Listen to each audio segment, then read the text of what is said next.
BA final year छठे semester में आपका इंग्लिश का सिलेबस है the merchant of Venice written by William Shakespeare. और उसी सीरीज में हम कैरेक्टर स्केच की बात कर रहे हैं।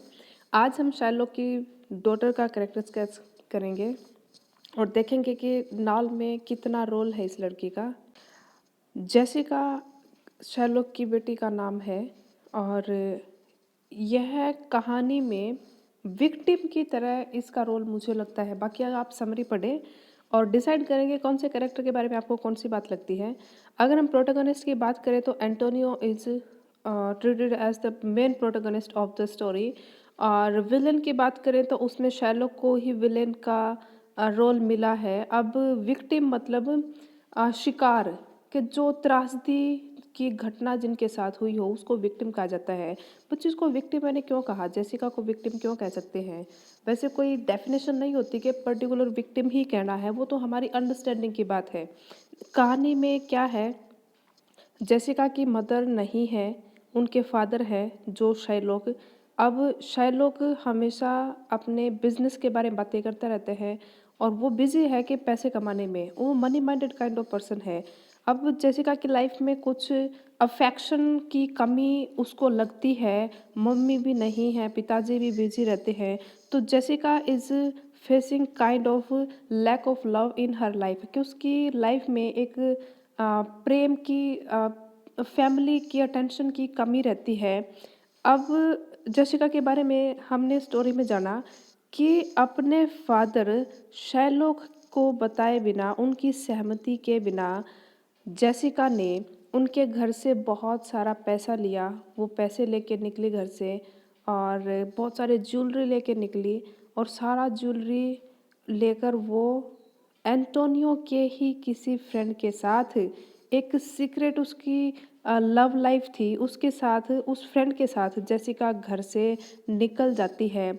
और उसके बाद शार्लॉक को जब पता चलता है कि उसकी बेटी को घर से निकलवाने में एंटोनियो और उसके दोस्तों का ही हाथ था और वो लड़का जिसके साथ जेसिका ने अपना फ्यूचर प्लान किया अपने फादर की उनको इन्फॉर्म किए बिना, उस लड़के का नाम था लोरेंजो। अब एंटोनियो और उसके सभी दोस्तों को पता था कि ये सब स्टोरी चली हुई है और शार्लॉक जो कि एक जू था, जू मतलब यहूदी, और एक होते हैं क्रिश्चियंस। क्रिश्चियंस मतलब बच्चों ईसाई होते हैं। और हमें शायद बहुत डिफरेंस नहीं पता हो, लेकिन क्रिश्चियंस ईसाई और जू यहूदी, इन दोनों का जो इक्वेशन है इन दोनों धर्मों की वो बिल्कुल भी सही नहीं होती। और जो एंटोनियो है वो क्रिश्चियन है और वेनिस सिटी में जूस लोगों की संख्या कम है और क्रिश्चियंस लोगों का हम कह सकते हैं कि दबदबा है। और क्रिश्चियंस लोग जू लोगों को बिल्कुल भी पसंद नहीं करते और जू लोगों को अलग से, हमने स्टोरी में पढ़ा कि अलग से उनको एक पर्टिकुलर कलर की कैप पहनने के लिए बोला जाता था ताकि अलग से पहचान में जाए कि जू लोग हैं और उनको क्रिश्चियंस लोग जब मर्जी इंसल्ट उनकी कर सकते थे।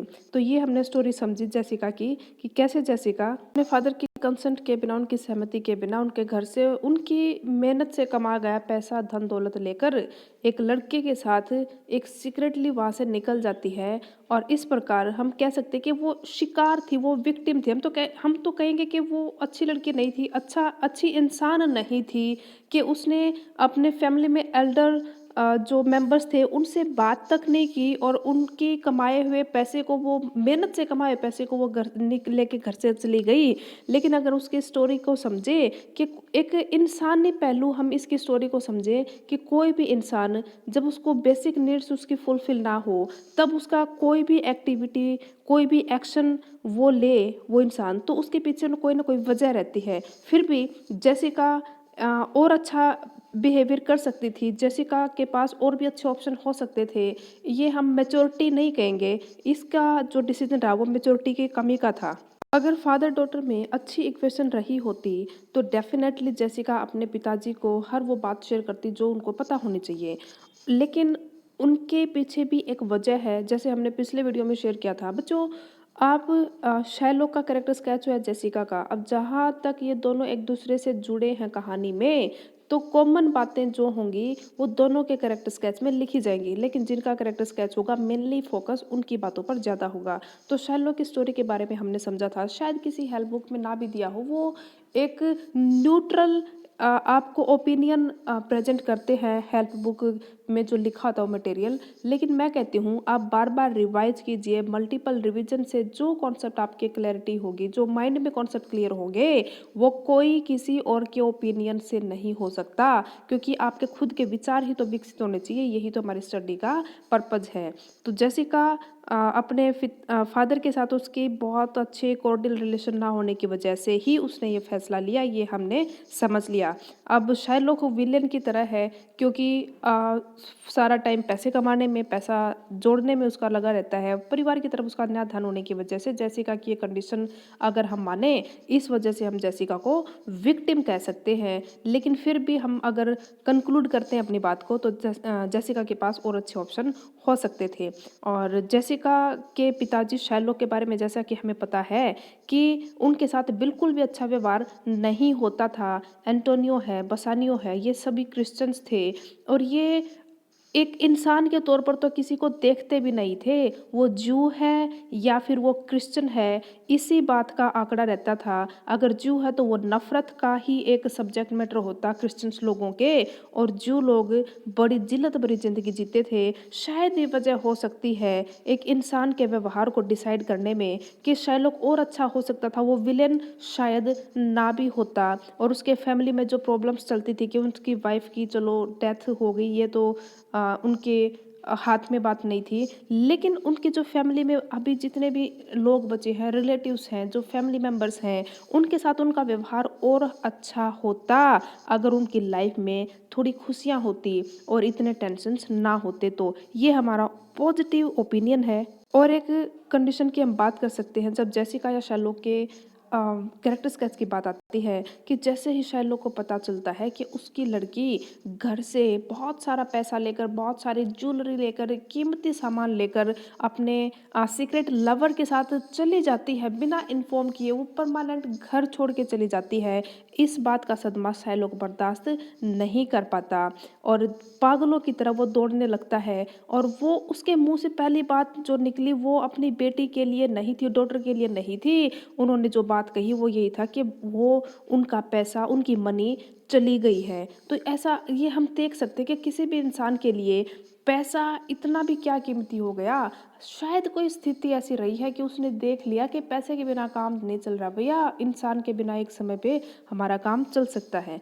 तो ये कंडीशन का भी हमने जिक्र करना है। इसके अलावा आपने रिवीजन के साथ क्या क्या ऑब्जर्व किया, आप अपनी तरफ से लिखिए। जेसिका के बारे में बहुत ज़्यादा ये सब्जेक्ट मैटर नहीं है, वो अच्छी लड़की थी, एक as a person she was a good good girl, and उसके साथ ही लॉरेंजो का कैरेक्टर जुड़ा हुआ है।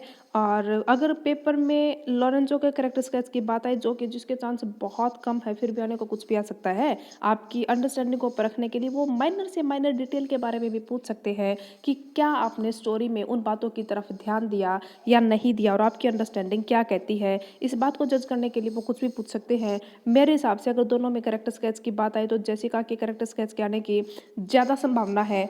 और मैं सभी कैरेक्टर स्केच में कंपेयर नहीं कर रही बच्चों, इन दो के कैरेक्टर स्केच में कंपेयर कर रही हूँ कि लॉरेंजो से ज़्यादा जेसिका का कैरेक्टर स्केच ज़्यादा इंपॉर्टेंट है, क्योंकि लॉरेंजो तो जेसिका से जुड़ा हुआ है, जेसिका के बारे में स्टोरी में ज़्यादा कुछ डिटेल में बताया गया है। फिर भी लॉरेंजो के बारे में थोड़ा सा जान ले कि वो उसकी दो तीन ही पहचान है, कि एक तो एंटोनियो का दोस्त है, एक जेसिका के साथ उसका सीक्रेट लव रिलेशन है, और लास्ट में दोनों सीक्रेटली घर से चले जाते हैं, और ये हमेशा अपने दोस्तों के साथ ही रहता है। उसके अलावा बहुत सारा रोल लॉरेंजो का नहीं है। और हाँ, और ये एंटोनियो का ही दोस्त था।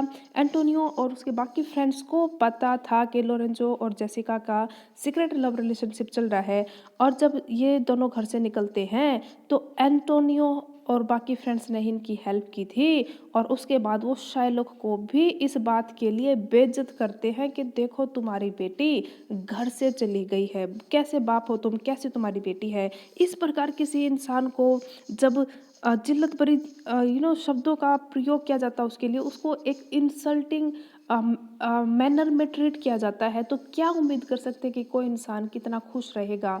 ये हमारा एक ह्यूमन, हम कह सकते हैं कि इंसानी पहलू हम देख रहे हैं किसी कैरेक्टर की एक्टिविटीज़ को साइड में करके। हम न्यूट्रल माइंड से हम समझते हैं कि किसी इंसान के एक्शन के पीछे क्या वजह रही होगी। तो कंक्लूड करते हैं लास्ट में अपनी बात को। जेसिका का कैरेक्टर्स क्या चाहता है, तो स्टार्टिंग में अबाउट द प्ले राइट, और लास्ट में हमने कंक्लूजन लिखना है। कंक्लूजन आपका दो टाइप का हो सकता है, या तो आप एक ही कंक्लूजन तैयार कर ले, या फिर आप क्वेश्चन के हिसाब से कंक्लूजन बना के लिखें। देखिए बच्चों, अगर आप थोड़ा बहुत भी अपनी तरफ से सेंटेंस बना सकते हो तो अपनी तरफ से कंक्लूजन बनाएं। अगर आपको प्रॉब्लम होती है, देखिए ये बेस्ट तरीका है नो डाउट, लेकिन फिर भी आपको दिक्कत है कि आप नहीं कर सकते, तो कोई भी एक कंक्लूजन आप बना के लिख लें। और नंबर देखो, थोड़ा सा फ़र्क तो पड़ सकता है कि एग्जामिनर पर भी इम्प्रेशन की बात है। चलिए, तो बीच में हम about the play and about the play right, उसके बाद हमने जेसिका के बारे में लिखना है कि कैसे कहानी आगे बढ़ती है, और कहानी में जेसिका का इंट्रोडक्शन होता है। उसके बाद जेसिका और उसके फादर की क्या इक्वेशंस रही हैं, जेसिका ने ये डिसीजन लिया, उसके बारे में हमारे ये ओपिनियन है, उसके पॉजिटिव नोट, उसके नेगेटिव साइड पे लिखना है, पॉजिटिव साइड पे लिखना है। और बाद में कंक्लूजन तो पॉजिटिव ही बनाना है आपने, चाहे किसी भी टाइप का क्वेश्चन हो, चाहे उसके बारे में गलत ही पूछ रखा हो, तो भी आपने पॉजिटिव नोट पे ही एंड करनी है स्टोरी। बच्चों, ये था अपना आज का कैरेक्टर स्केच में जेसिका का। अगले वीडियो में एक और कपल की हम बात करेंगे जो कि स्टोरी में है, ग्रेशियानो और नेरिसा। इनके बारे में अगली वीडियो में हम बात करेंगे।